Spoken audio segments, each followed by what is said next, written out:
Right here, down. Protect your out. We put the work in. Let's finish. Come on, man. Let's do this. Family, I'll do 1, 2, 3. You see, we dream chase, cause that's all we was given to start with. Then we realized the dream was obtainable. Now look at us.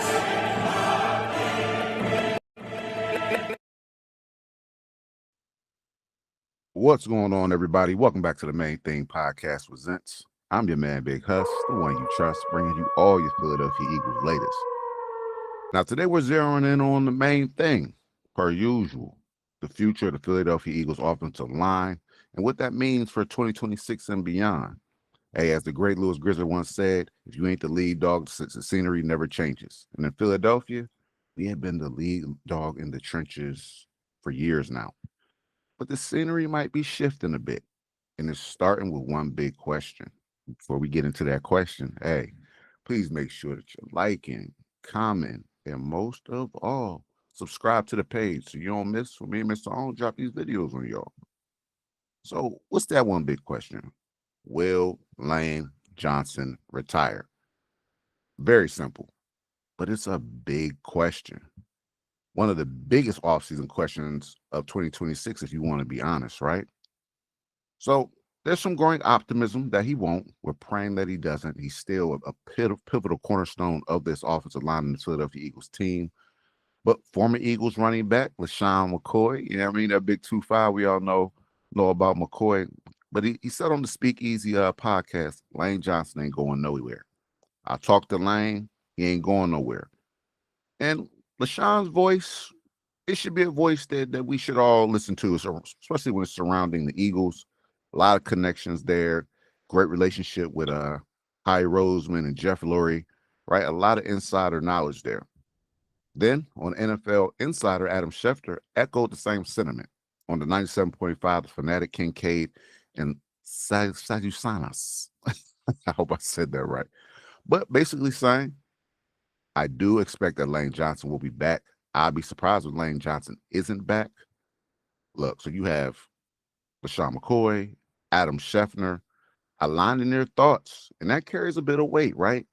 No official confirmation, but the fact that these two voices said it, big voices, Schefter around the league, once again, McCoy's big around the league, especially with the Eagles, the fact that they carried that same sentiment, that same thought, I think that carries a bit of weight. And let's be honest, it would make sense.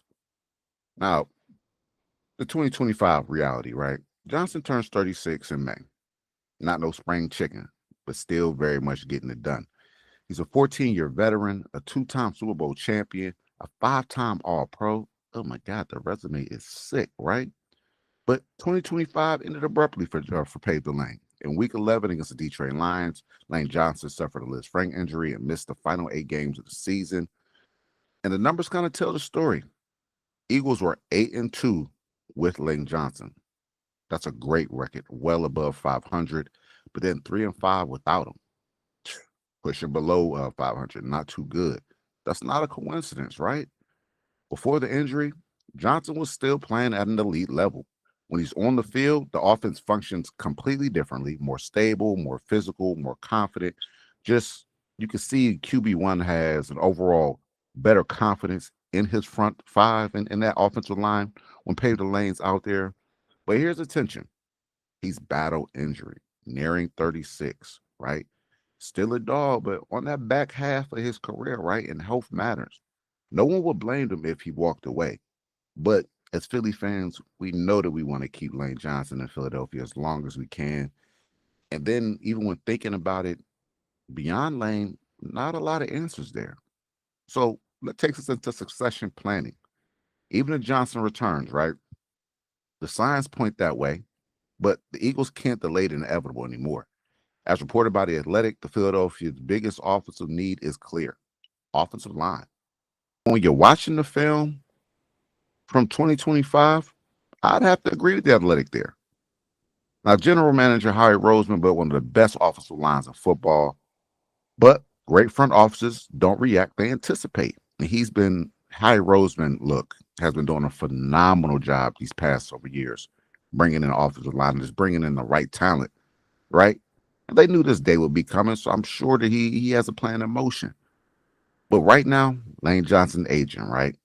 Left guard Landon Dickerson has undergone over a dozen surgeries in his career.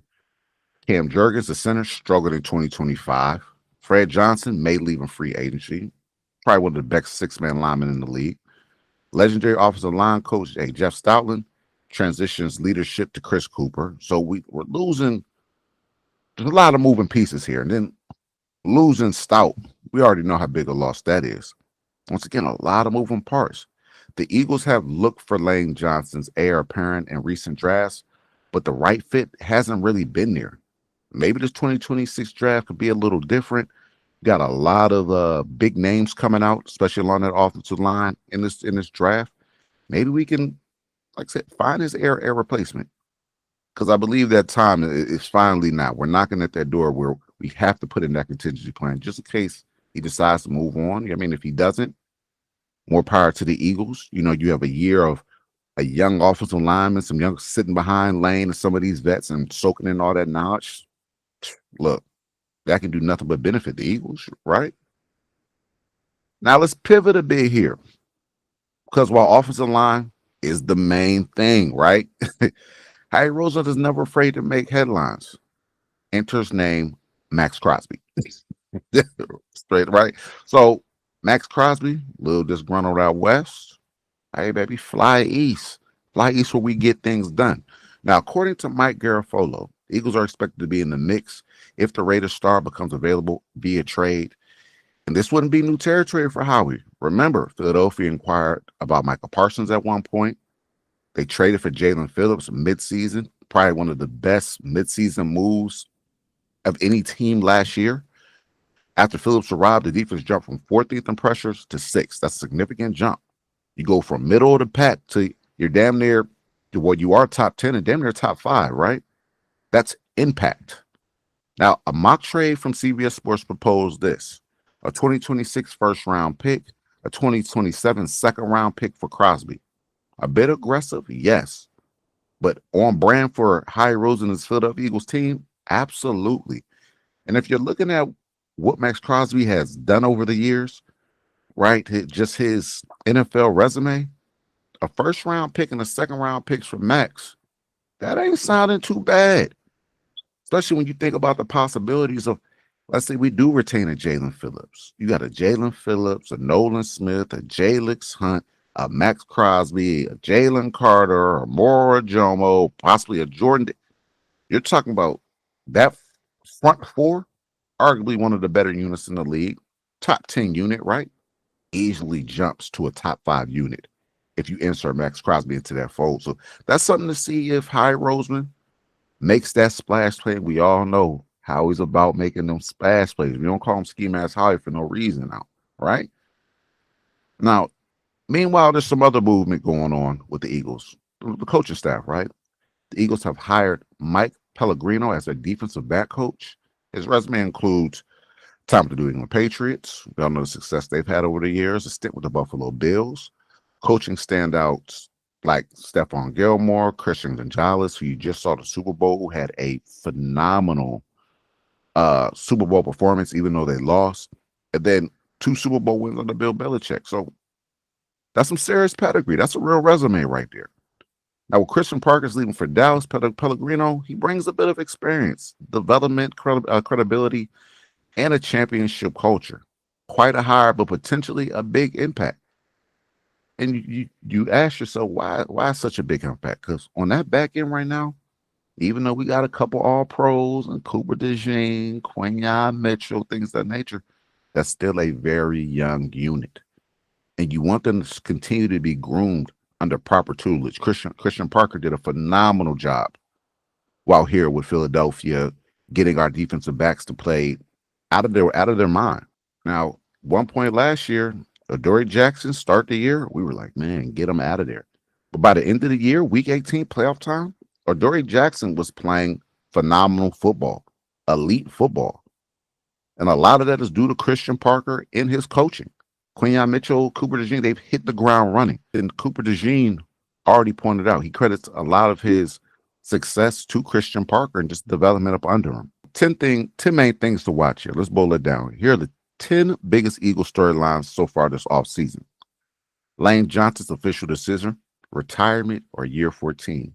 You know we're praying for year 14 here. And then a succession plan at right tackle behind him, either draft or develop. We have to put our due diligence into really finding a suitable replacement for Lane Johnson, whether he hangs up the cleats this year or not. It's that time. And we really got to do our due diligence in bringing in the right guy. 3, Landon Dickerson's health and future. Landon, since joining the Eagles, he has been just a Pro Bowl player, an elite player on the field, an elite guy off the field, has really given everything to this organization since joining. So we have to see what his future holds. He's been nicked up, from year to year, even dating back to his Alabama days. Great player, but often injury prone. So we'll see what his future holds here. Cam Jurgens' bounce back potential. After transitioning from Jason Kelsey, All-Pro Hall of Fame sitter, to Cam Jurgens, we thought that we'd get some steady play. And although he earned a Pro Bowl performance, I think Cam will tell you 2025 really wasn't one of his best seasons. He wants to have a bounce back season in 2026. And then Fred Johnson's free agency departure. Will the Eagles try to hang on to Fred Johnson? He played a lot of football for us in 2025. Instead for Lane Johnson, who's dealing with the Liz Frank injury. And honestly, overall, didn't do bad. So we'll see if the Eagles plan on retaining Fred Johnson. Then the impact of Chris Cooper replacing Jeff Stoutland. Look, man, those are some big shoes to fill, ladies and gentlemen. We all know what Jeff Stoutland brought to the Philadelphia Eagles. So Chris Cooper, he has his work cut out for him. Look, don't go on there trying to be stout. Be your own man, but have this old line prepared week to week. Developing offensive linemen, right? The development process and just the overall just preparedness of this unit. We're all going to be looking at Chris Cooper and seeing how he handles that workload. And then how aggressive can Howie Roseman get in this draft? These past several drafts, he has been doing a phenomenal job of bringing in young talent, even free agency-wise. Howie Roseman, hey, got to grab the ski mask off the drawer, throw it on, man. He knows what time it is, right? And then the potential Max Crosby trade, once again. Howie Roseman, I know he's going to leave no rock unturned, right? He's going to do all his due diligence when going out and scouting what players could possibly be available via trade in the draft. And Max Crosby's name should be at top of that list. Then pass rush sustainability after Jalen Phillips' impact. Hopefully we can retain Jalen Phillips, right?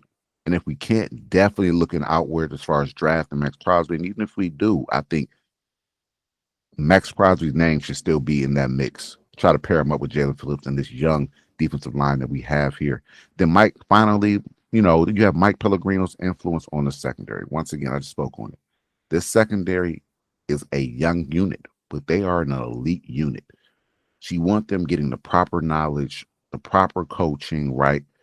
Just a coach is going to put them in the best situations to succeed. And we say that often. As a coach, though, that is your job, to put your players in the right situations so they can go out there and perform at the best of their capabilities. Now, that's not minor tweaking on this list, right? That's a foundational restructuring, and that's okay. If anybody's built for it, Philadelphia, we are. So, long off season ahead of us, but here's the main thing about the main thing. The Eagles' identity has been built in the trenches. When they've won the Super Bowl, it's been because of the offensive line dominated and the defensive line pressured relentlessly. If Lane Johnson can come back, it stabilizes everything. Now, if he doesn't, the Eagles' 2026 trajectory, it changes dramatically. Either way, Howie Roseman cannot afford to be reactive. And as Grizzard might say, you don't wait until the dog stops running to look for a leash. You plan ahead. So I'm expecting great work out of Howie Roseman and Jeff Lurie this offseason, doing what they do best. Putting our Philadelphia Eagles in the right position, bringing in the right talent, right? The right the right personalities that fit not only within the scheme, but within the culture that we built over these several years. Now we'll see how it all unfolds, but for now, signs point towards Lane Johnson returning, and the Eagles are trying to make one more serious run while their championship window remains open. Hey, more videos to come. Happy Valentine's Day to you all. Happy birthday to me. Hope everyone had a great week. It's having an 11th Saturday. Hey, this is the Main Thing podcast where we keep the main thing the main thing. Stay blessed, not stressed. This flag will slide till we die. Hey, and I'm your man, Big Huss. Until next time, we out. It was I was gonna make a lot of money doing what I wanted to do. I went after it, and it was a struggle to achieve it. But you know what? I caught that bitch. Dream chasing.